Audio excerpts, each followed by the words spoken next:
السلام علیکم دوستو، آج ہم آپ کو بتائیں گے ماں باپ کی دعا کا اثر۔ حکایت ہے کہ حق سبحانہ و تعالی نے حضرت سلیمان بن داؤد علیہ السلام کو وحی کی کہ سمندر کے کنارے پر جاؤ، وہاں ایک عجیب چیز دیکھو گے۔ حضرت سلیمان اپنے ہمراہی جن و انس کے ساتھ ساحل پر تشریف لے گئے۔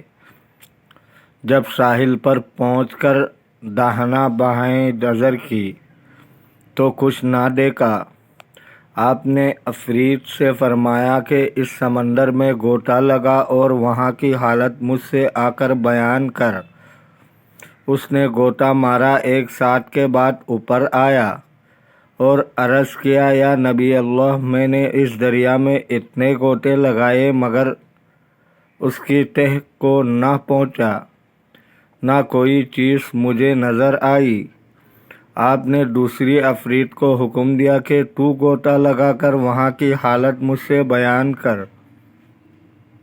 اس نے بھی غوطہ لگایا اور نکل کر وہی کہا جو پہلے عفریت نے کہا تھا، اور اس نے پہلے والے سے دگنے غوطے لگائے تھے۔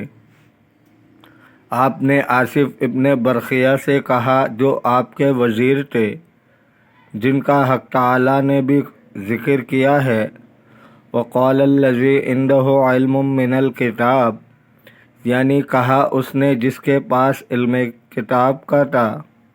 مراد اس سے آصف ابن برقیہ ہیں کہ اس کے اندر کا حال بیان کرو۔ انہوں نے فوراً ایک قبا سفید کا فوری حاضر کیا جس کے چاروں دروازے تھے، ایک موتی کا، ایک یاقوت کا، ایک ہیرے کا، ایک زمرد سبز کا۔ وہ سب دروازے کھلے ہوئے تھے اور ان میں ایک قطرہ بھی پانی کا نہیں داخل ہوتا تھا، حالانکہ وہ قبا سمندر کی تہ میں تھا، جس کا امر اتنا گہرا تھا کہ عفریت نے اول جو غوطہ لگایا تھا، اسی طرح کے 3 غوطہ نیچے ہی نیچے لگاتا تو تہ کو پہنچتا۔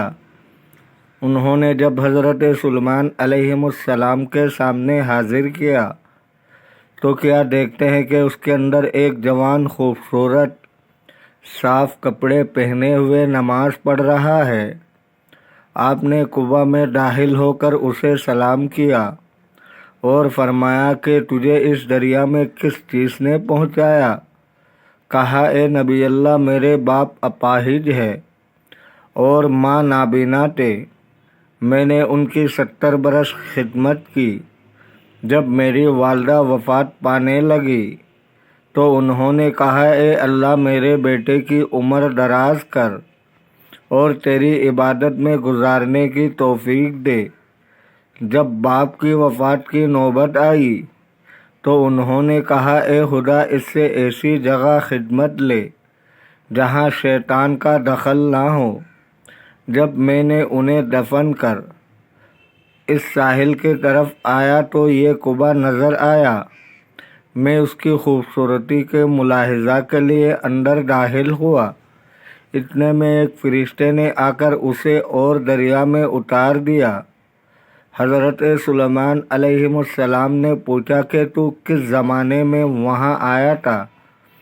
کہا، ابراہیم خلیل اللہ علیہ السلام کے زمانے میں۔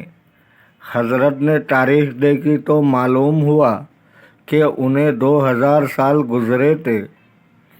وہ شخص بالکل جوان تھا، ایک بال بھی سفید نہ ہوا تھا۔ آپ نے پھر دریافت کیا، اس سمندر کے اندر تم کیا کھاتے ہو؟ کہا، اے نبی اللہ، میرے پاس ایک سبز پرندہ اپنی چونچ میں ایک زرد چیز جو آدمی کے سر کے برابر ہے لے آتا ہے۔ میں اسے کھاتا ہوں، اس میں دنیا کی سارے نعمتوں کا مزہ آتا ہے اور اس سے بھوک پیاس میری جاتی رہتی ہے، اور گرمی سردی اور نیند اور سستی اور غنودگی اور وحشت سب کے سب اس سے رفع ہو جاتے ہیں۔ حضرت نے فرمایا، کیا تم چاہتے ہو کہ ہمارے ساتھ چلو یا ہم تمہیں تمہاری اپنی جگہ پر پہنچا دیں؟ کہا نہیں مجھے اپنی جگہ پر پہنچا دیجیے۔ آپ نے آصف ابن برقیہ سے فرمایا کہ انہیں اپنی ہی جگہ پر پہنچا دیجیے۔ چنانچہ انہوں نے پہنچا دیا۔ آپ نے متوجہ ہو کر فرمایا دیکھو ماں باپ کی دعا کیسے مقبول ہے، خدا تم پر رحم کرے، حقوق والدین سے بچتے رہو، اے اللہ تو ہمیں بھی ان کی خدمت کی توفیق دے۔ دوستو اگر آپ کو ویڈیو اچھی لگی ہے تو لائک کرے، شیئر کرے، چینل کو سبسکرائب کرے، اپنے بہت سارے خیال رکھیے گا۔ ملتے ہیں اگلے ویڈیو میں۔ اللہ حافظ۔